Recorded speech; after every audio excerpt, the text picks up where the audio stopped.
ओम शिवोहम शिवोहम शिवोहम।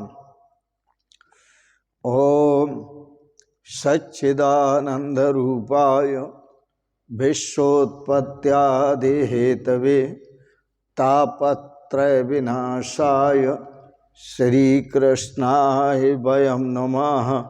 श्री कृष्णाय वयं नमः। ओम अखंडानंद बोधाय शिष्य संतापहारिणे सच्चिदानंद रूपाय तस्मै श्री गुरवे नमः। तस्मै श्री गुरवे नमः। ओम। पूर्व प्रसंग में आप महर्षि अष्टावक और जनक संवाद को श्रवण कर रहे थे। महर्षि अष्टावक्र जनक जी को कहते हैं, हे पुत्र, मुक्त एवा असि सर्वदा। तुम तो सदा सदा से मुक्त हो, तुम्हें कभी बंधन हुआ ही नहीं।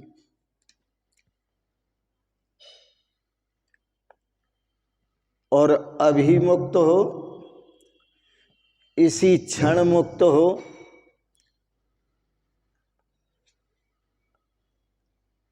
तुम्हारी मुक्ति तुम्हारे में अभी है और यही है।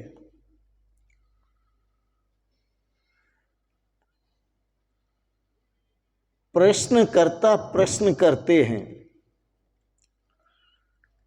कि मैं अभी और यहीं मुक्त हूं, लेकिन मैं शब्द पकड़ करके प्रश्न करते हैं कि मैं इस मैं से कैसे मुक्त हो जाऊं। मैं इस मैं से कैसे मुक्त हो जाऊं। मानव मात्र की एक आदत है कि अपने मैं को हर जगह चिपका देता है। मैं करता हूं, मैं भोगता हूं, मैं खाता हूं, मैं पीता हूं, मैं सोता हूं, मैं जगता हूं, मैं आता हूं, मैं जाता हूं, ये सब जगह जगह चिपका ही रखता है और चिपकाता ही रहता है। तो जिज्ञासु ये प्रश्न कर रहा है कि मैं इस मैं से कैसे मुक्त हो जाऊं। तो कैसे शब्द आया? तो आपके मन में जब कैसे शब्द आ जाए कि मैं इस मैं से कैसे मुक्त हो जाऊं, तो कैसे का मतलब है कि मुझे तरीका बताओ, मुझे उपाय बताओ, मुझे साधन बताओ, मुझे विधि बताओ, मुझे मेथड बताओ कि मैं इस मैं से कैसे मुक्त हो जाऊं। इसका मतलब है कि महर्षि अष्टावक्र के भावों को अभी आप समझे नहीं। उस तत्व ज्ञान के उपदेश को अभी आप पूरी तरह समझे नहीं।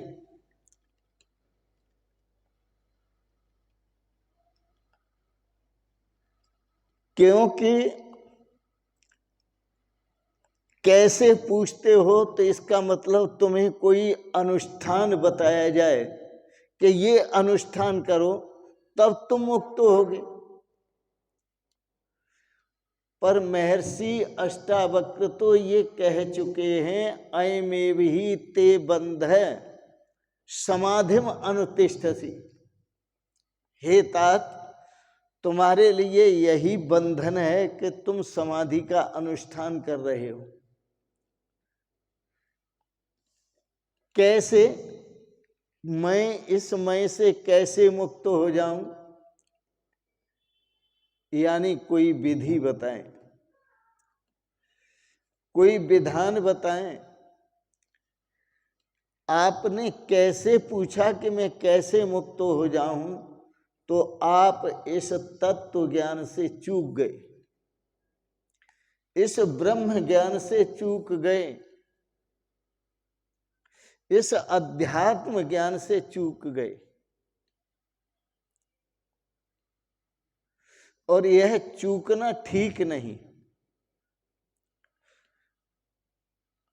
अष्टावक्र कहते हैं इसका अर्थ ये हुआ कि जो मैं कहता था वो आपकी समझ में नहीं आया, मेरे विचार आप न समझेंगे, तो फिर मैं आपको ले चलता हूं महर्षि पतंजलि की ओर। महर्षि पतंजलि के दरवाजे को खटखटाते हैं, उनसे पूछते हैं हम कैसे मुक्त हो जाएं, मैं से कैसे मुक्त हो जाएं। तो फिर वो महर्षि पतंजलि बताएंगे कि तुम कैसे मुक्त हो जाओ, क्योंकि आपने पूछा है कि कैसे मुक्त हो जाएं। ये आपकी जिद है, ये आपकी हट है। तो पतंजलि तुम्हारे लिए मार्गदर्शन करेंगे कि यदि तुम मुक्त होना चाहते हो तो मैं बहुत से तुम्हें उपाय बताएंगे, उन उपायों को करो। और जब तुम उन उपायों को करोगे तो मुक्त हो जाओगे। कौन कौन से उपाय हैं? तो महर्षि पतंजलि कहते हैं यम नियम आसन प्राणायाम प्रत्याहार धारणा ध्यान समाधियो अष्टांग अंगानी। ये अष्टांग योग है कि कुछ यम करो, कुछ नियम करो, कुछ संयम करो, कुछ प्राणायाम करो, कुछ प्रत्याहार करो, कुछ धारणा करो, कुछ ध्यान करो, तब समाधि में जा पाओगे। इतना फैला देंगे, इतना फैला देंगे कि तुम कहोगे महाराज इसमें से साधन हमें थोड़ा बताओ, ये तो साधन बहुत है। वो कहते हैं साधन में भी साधन बहुत हैं। यम को तुम अकेला मन समझो कि यम करो, नियम करो, संयम करो, तो यम अकेला नहीं है। यम के साथ साथ आपको करना पड़ेगा यमः कह। यम कहते किसे हैं? तो अहिंसा सत्यमस्तेय ब्रह्मचर्य अपरिग्रह यमः। किसी की किसी प्रकार हिंसा नहीं करनी है। हिंसा की जाती है मन से, वाणी से और कर्म से। मन से किसी को दुख पहुंचाना, किसी का बुरा सोचना, कर्म से किसी का बुरा सोचना, और वचन से किसी को बुरा कहना, तो ये हिंसा का प्रतीक है। तो यम का अर्थ होता है अहिंसा। अहिंसा यमः अहिंसा सत्यमस्तेय ब्रह्मचर्य अपरिग्रह। अहिंसा किसी की, हिंसा किसी की नहीं करनी, सदा सत्य बोलना है, झूठ नहीं बोलना, अस्ते चोरी नहीं करनी। चोरी वस्तुओं की भी होती है, द्रव्यों की भी होती है, चोरी विचारों की भी होती है, चोरी नहीं करनी। चोरी सामान की होती है, चोरी नहीं करनी। अहिंसा सत्य, सदा सत्य बोलना है, अस्ते चोरी नहीं करनी। ब्रह्मचर्य का सदा पालन करना है, क्योंकि बिना ब्रह्मचर्य की रक्षा के जीवन में कुछ ओज तेज नहीं आता। और ब्रह्मचर्य की बिना रक्षा के संतान भी सुडौल सशक्त नहीं हो पाती। इसलिए ब्रह्मचर्य की रक्षा करनी है। संतों ने तो यहां तक कह दिया लाल मिर्च और गरम मसाला तेल खटाई खाने से ब्रह्मचर्य की शान घटेगी गंदे गाना गाने से।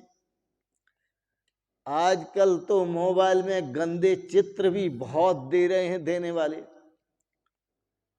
यह उनकी बुद्धि की मूढ़ता है और उन गंदे चित्रों को देखने वाले देखते हैं, यह उनसे भी बढ़कर मूढ़ हैं।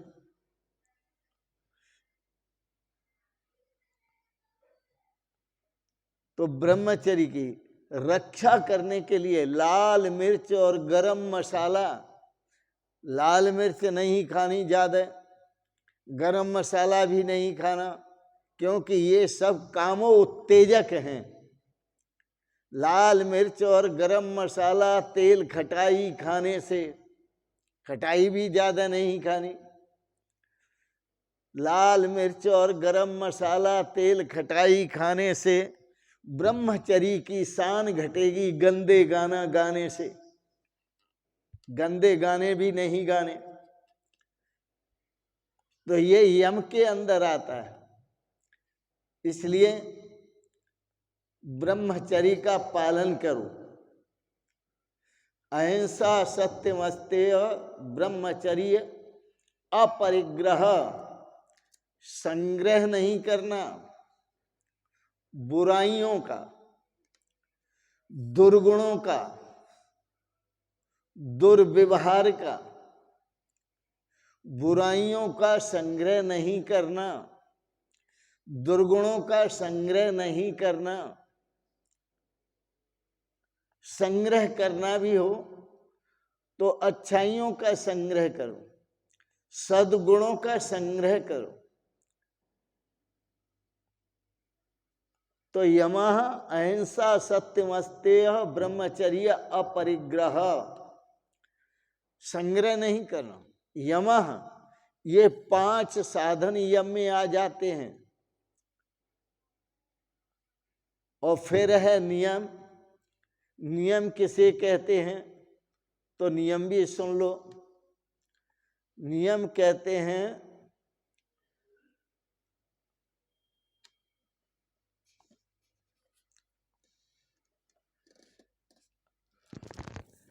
नियम को भी सुनो। नियम में भी जो आता है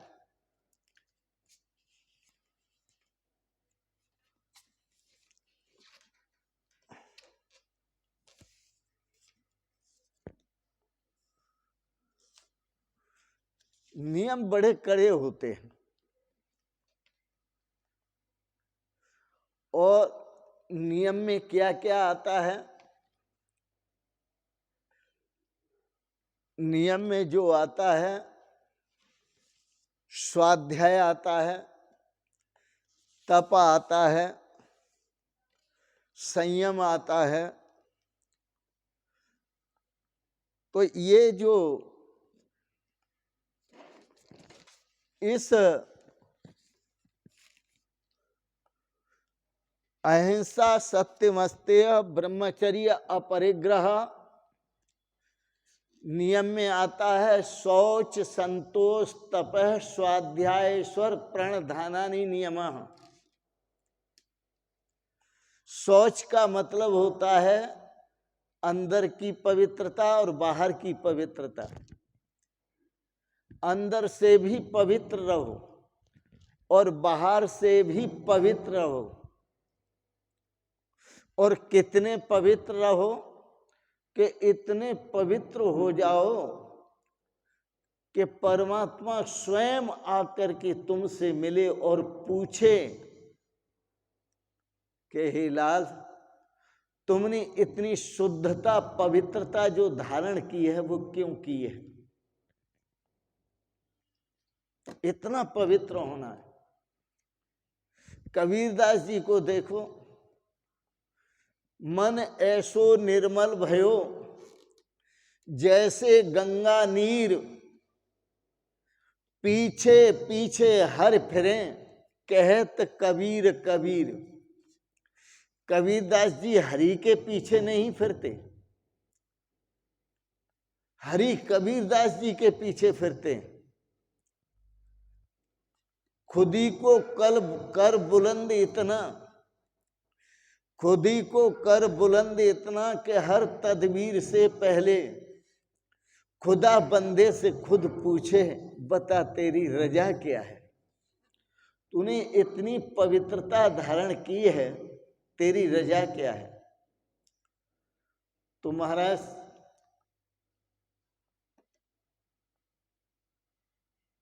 शौच अंदर और बाहर की पवित्रता, बाहर व्यवहार की पवित्रता और अंदर मन की, बुद्धि की, चित्त की, अहंकार की। बाह्याभ्यंतर शुचि, तो बाहर की पवित्रता भी चाहिए और अंदर की पवित्रता भी चाहिए। संतोष, भगवान आपको जिस हाल में रखें उस हाल में खुश रहना। पूरे हैं मर्द वही जो हर हाल में खुश हैं। संतोष परमम धनम, संतोष तो परम धन है। संतोष परमम लाभम, संतोष तो परम लाभ है। गोधन, गजधन, बाजधन और रतन धन खान, जब आवे संतोष धन, सब धन धूर समान। संतोषी सदा सुखी, जो संतोषी होता है वो सदा सुखी होता है। चोर भी घबराहट में जीता है, पापी भी घबराहट में जीता है, अन्यायी भी घबराहट में जीता है, दुष्टता करने वाला घबराहट में जीता है। इसलिए महर्षि पतंजलि के पास आपको लेकर आए हैं कि शौच, संतोष, तपः, स्वाध्याय। तपः संतोष, तपः किसे कहते हैं, तप किसे कहते हैं? तो इंद्रिय संयम है तपः। अपनी इंद्रियों पर संयम कर लेना ही तप है। स्वाध्याय, स्वाध्याय किसे कहते हैं? अक्सर हमने एक ही बात समझी है, वेद शास्त्रों का, गीता भागवत का, कुरान आदि का, गुरु ग्रंथ साहब का पाठ करो, ये स्वाध्याय है। वो तो स्वाध्याय है, मैं उसके लिए भी निषेध नहीं करता, अच्छी बात है, उनसे हमें बहुत प्रेरणा मिलती है और उनमें अच्छी भी बातें हैं। माने उनमें दैत्यों की भी चर्चाएं हैं और देवों की भी चर्चाएं, उनमें अच्छे महापुरुषों की भी चर्चाएं हैं और बुरे राक्षसों की भी चर्चाएं। पढ़ना बुरा नहीं, बहुत अच्छा है, लेकिन स्वाध्याय का अर्थ मैं एक दूसरा करूंगा। स्वाध्याय का मतलब है कि आप स्व मानी अपना अध्ययन करो, आप अपना अध्ययन करो। आप दिन में सुबह से लेकर शाम तक कितना सोते हो, कितना जगते हो, कितना अच्छा करते हो, कितना बुरा करते हो, कितनों को दुख देते हो, कितनों को सुख देते हो, कितनों को अच्छी वाणी मधुर वाणी बोलते हो और कितनों को कड़वी वाणी बोलते हो। तुम अपना अध्ययन करो। तुम दिन में तुम अपना अध्ययन करो कि मैं कितने पाप करता हूं और कितने पुण्य करता हूं, और तुम्हें लगे कि यह मैं पाप करता हूं, उसको छोड़ दो।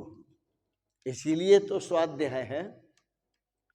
शास्त्र भी आपको यही सलाह देंगे, जो तुम अन्याय करते हो अन्याय करना छोड़ दो, जो तुम अनीति करते हो तो अनीति का बरतना छोड़ दो, जो तुम दूसरों को दुख देते हो तो दुख देना छोड़ दो, तुम दूसरों की बेईमानी करते हो तो बेईमानी करना छोड़ दो, तुम दूसरों को लूटते हो लूटना छोड़ दो, दूसरों का अपमान करते हो अपमान करना छोड़ दो। महर्षि पतंजलि का जो ज्ञान है बहुत विस्तृत ज्ञान है। तो तपः इंद्रिय संयम है। तपः आप अपनी इंद्रियों पर संयम करो, वाणी पर संयम करो, किसी के प्रति कोई कठोर शब्द न निकल जाए जिससे उसे तकलीफ हो। हाथों पर संयम करो, किसी को चोट न पहुंचाए, कहीं गलत न करें। आंखों पर संयम करो, गलत न देख पाए। कानों पर संयम करो, बुरा न सुन पाए, गलत न सुन पाए। मुंह पर संयम करो कि बुरा न खा पाए। नासिका पर संयम करो कि बुरा न सूंघे। रसना पर संयम करो कि जो शास्त्र निषिद्ध है उनका स्वाद न ले। तो अपनी इंद्रियों पर संयम करना ही तप है। शौच, संतोष, तपः। फिर स्वाध्याय, अपना अध्ययन करो और अपने को निखारो, व्यवहार में भी निखारो और परमार्थ में भी आगे बढ़ो। आगे परमार्थ में तो तभी बढ़ सकोगे जब आपका व्यवहार शुद्ध होगा, और जब व्यवहार शुद्ध होगा तो अंतःकरण शुद्ध होगा, मन पवित्र होगा, बुद्धि पवित्र होगी, आचरण पवित्र होगा, तब आप आगे बढ़ सकेंगे। शौच, संतोष, तपः, स्वाध्याय। स्वाध्याय अध्ययन करो। खाली समय में बैठ करके गपशप न लड़ाओ, एक दूसरे की बुराइयां मत करो, एक दूसरे के खिलाफ चक्रव्यूह न रचो।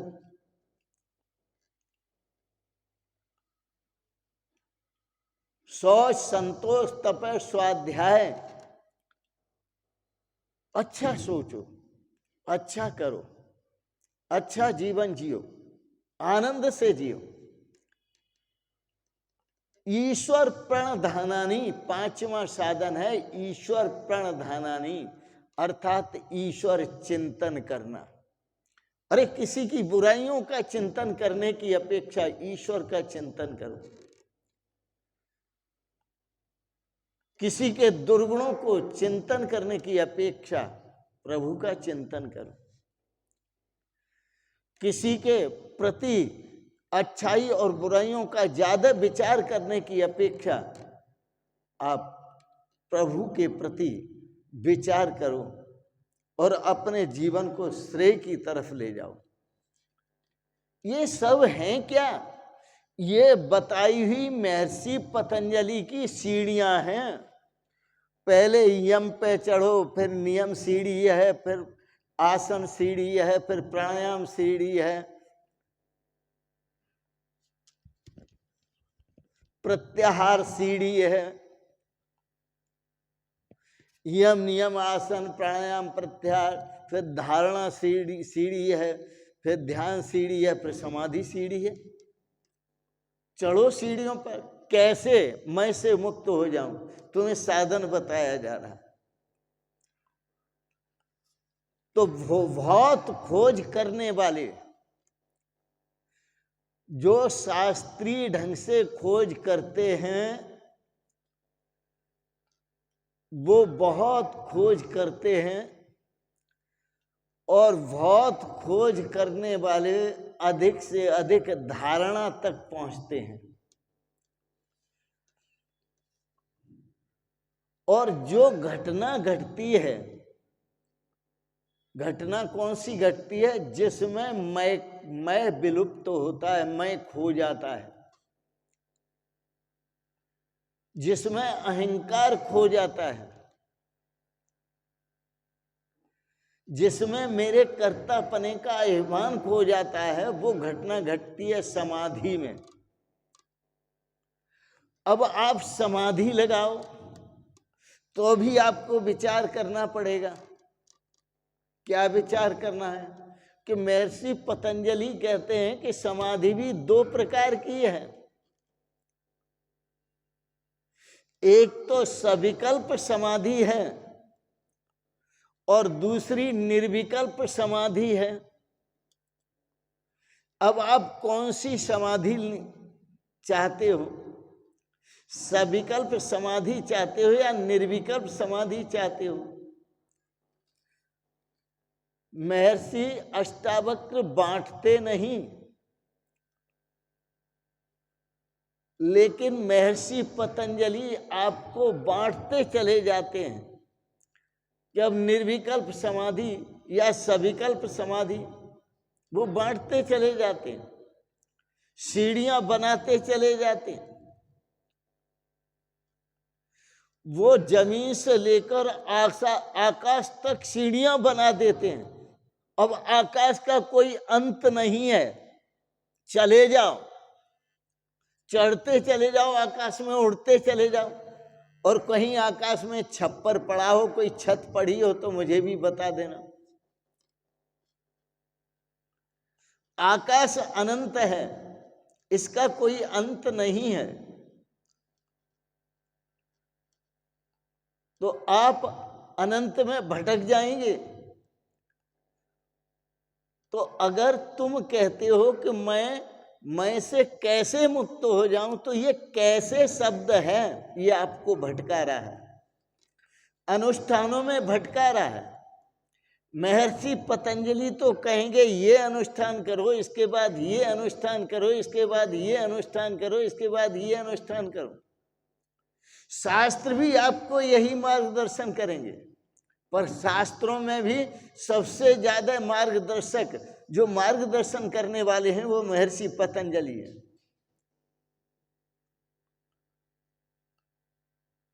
और आप बिना किए छोड़ नहीं सकते, वो है आपको करना ही पड़ेगा। वो बताते जाएंगे और आप करते जाएंगे। अब आप करते करते थक गए तो महर्षि पतंजलि से कहते हैं जरा साधनों को थोड़ा कीजिए, सूक्ष्म बताइए। सूक्ष्म साधन करेंगे हम।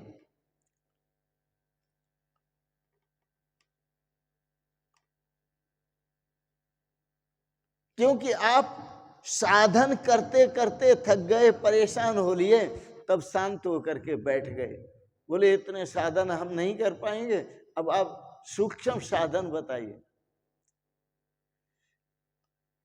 तो आखिर को महर्षि पतंजलि भी आपको यही कहेंगे कि यही साधन है सूक्ष्म से भी अति सूक्ष्म, कि बिल्कुल शांत हो जाओ। कैसे का प्रश्न हटा दो कि हम कैसे मुक्त हो जाएं। तो पतंजलि के लिए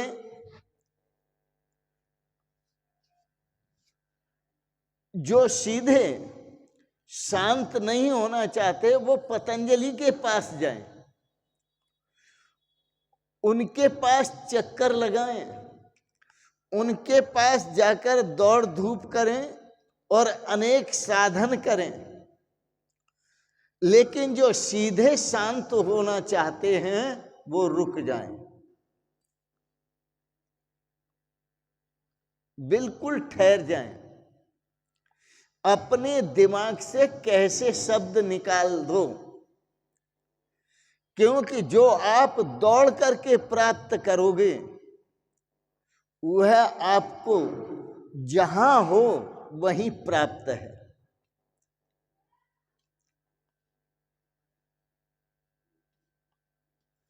बस तुम शांत होकर के बैठो।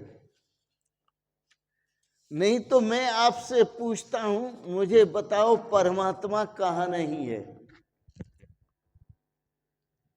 अब तुम कहो कि कुछ करने को बताओ जिससे हम परमात्मा को प्राप्त करें, तो हम ये कहते हैं कि आप अयोध्या में दौड़ाओ, काशी में दौड़ाओ, मथुरा वृंदावन में दौड़ो, आप दौड़ लगाओ। सभी तीर्थों का जो भांजा है वो पुष्कर राज तीर्थ है, उसमें चले जाओ, क्योंकि भांजा बड़ा भयंकर होता है।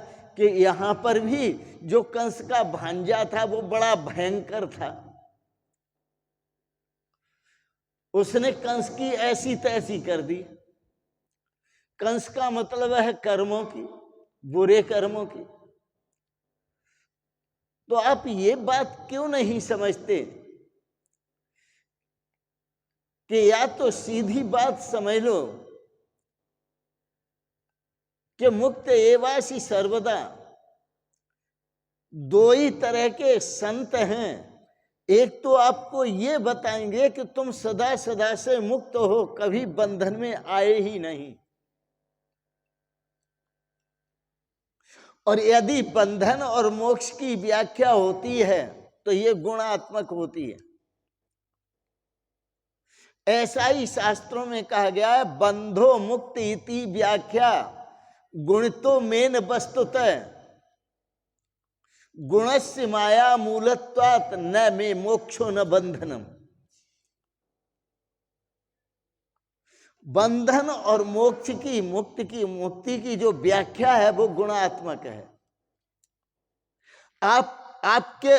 आपके ऊपर निर्भर करती है, गुणात्मक की आपके ऊपर। आप मान लेते हैं मैं बंधन में हूं तो आप बंधन में, आप मान लें कि मैं मुक्त हूं तो आप मुक्त हैं।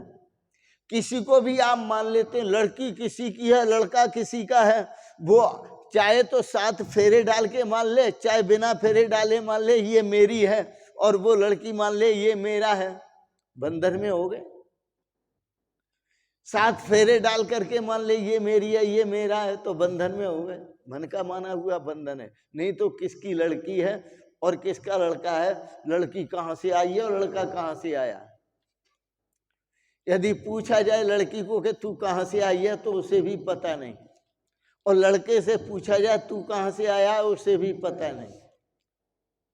बस माँ बाप का नाम बताएगा कि मैं वहां से आया हूं, मेरे अमुक पिताजी हैं, लेकिन वहां कहां से आया तू। लड़की से पूछो तू वहां अपने माँ बाप के पास आई तो कहां से आई। लड़के से पूछो तू अपने माता पिता के पास आया तो कहां से आया। मैं कैसे मुक्त हो जाऊं। तो गुण बंधो मुक्ति इति व्याख्या गुणितो मेन वस्तुतः गुणस्य माया मूलत्वात् न में मोक्षो न बंधनम। वास्तविकता ये है, न मेरा कोई बंधन है न मेरी कोई मुक्ति है। महर्षि अष्टावक्र कहते हैं मुक्त एवासी सर्वदा। कैसे शब्द हटा दो, कोई मन में कैसे शब्द मत रखो कि मैं कैसे मुक्त हो जाऊं। ये मान लो कि मैं सदा सदा से मुक्त हूं, मैं कभी बंधन में आया ही नहीं। तुमने जो बंधन है केवल माना हुआ है, और तुम्ही से हमें पता चला है। जब तुम्हारी पति पत्नी की थोड़ी लड़ाई होती है, थोड़ा झगड़ा होता है, तो तुम जब ज्यादा बढ़ जाता है तो तुम मान लेते हो कि तू मेरी नहीं है, वो भी कह दीजिए तू मेरा नहीं है। तो जब मान लिया था कि तू मेरी है और मैं तेरा हूं तो बंधन हो गया, और अब माना कि तू मेरी नहीं है और मैं तेरा नहीं हूं तो आप मुक्त हो गए। तो इसी प्रकार से जब आप मान लेते हैं भ्रांति बस कि मैं बंधन में हूं तो आप बंधन में हैं। अब पूछते हैं मुक्त कैसे हो जाए। और जब आप संत सतगुरुओं के मार्गदर्शन के द्वारा ये मान लेते हैं कि मैं तो सदा सदा से मुक्त हूं, मैंने मुक्त होना क्या है, मैंने मुक्त होना नहीं है, मैं सदा से मुक्त हूं। याद रखना,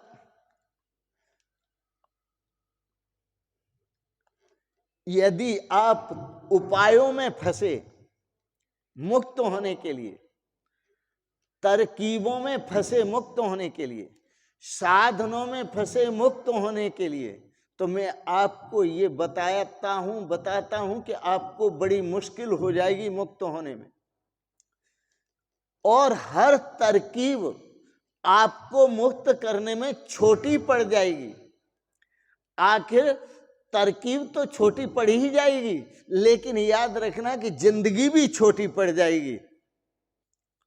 इसलिए मैं आपको कहता हूं मुक्त एवासी सर्वदा।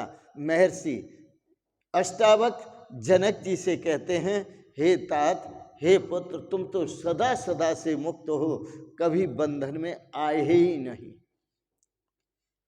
और ये महसूस करो, अनुभव करो, न में बंधो न में मोक्षो न बंधनम। न मेरा कोई मोक्ष है न मेरा कोई बंधन है, मैं तो सदा सदा से मुक्त हूं, सदा से मुक्त हूं। इस मुक्ता अवस्था में ही परम शांति है, परम सुख है, परम आनंद है। तो आज की प्रसंगत वाणी को यही विराम दूंगा। आपने बड़े प्रेम और श्रद्धा से आज के प्रसंग को श्रवण किया, इसके लिए बहुत बहुत अनुग्रहित हूं। और आप सबके प्रति संयम की बात कहूंगा। आप अपनी समस्त इंद्रियों पर, मन बुद्धि आदि पर, अंतःकरण पर संयम के साथ, और आप ऐसा संयम करते हुए, एकादशी का मतलब ही होता है संयम, संयम करना। एकादशानी इंद्रियां, 11 इंद्रियां हैं, 10 इंद्रियां हैं, 5 कर्म इंद्रिय, 5 ज्ञान इंद्रिय, 1 मन। तो ये एकादश इंद्रिय कही जाती हैं। सब पर संयम रखो और ये निश्चय करो, मैं तो सदा से मुक्त हूं, मैंने मुक्त होना नहीं है। न मैं बंधो न मैं मोक्षो न बंधनम, न मेरा कोई बंधन है न मेरी कोई मुक्ति है, मैं सदा से मुक्त हूं। तो इसी अवस्था में परम आनंद है, परम सुख है, परम शांति है। इन शब्दों के साथ ही आप सबके प्रति कोटि से मंगलमय शुभ कामनाएं करते हुए भगवान आपको वह सद ज्ञान प्रदान करें, तत्व ज्ञान, अध्यात्म ज्ञान, ब्रह्म ज्ञान, जिससे आप सदा सदा से अपने आप को मुक्त देखें और इस मुक्ता अवस्था में ही आनंद का अनुभव करें। आपको बहुत बहुत शुभकामनाएं, बहुत बहुत आशीर्वाद और बहुत बहुत प्रणाम प्रणाम प्रणाम। शिवोहम शिवोहम शिवोहम।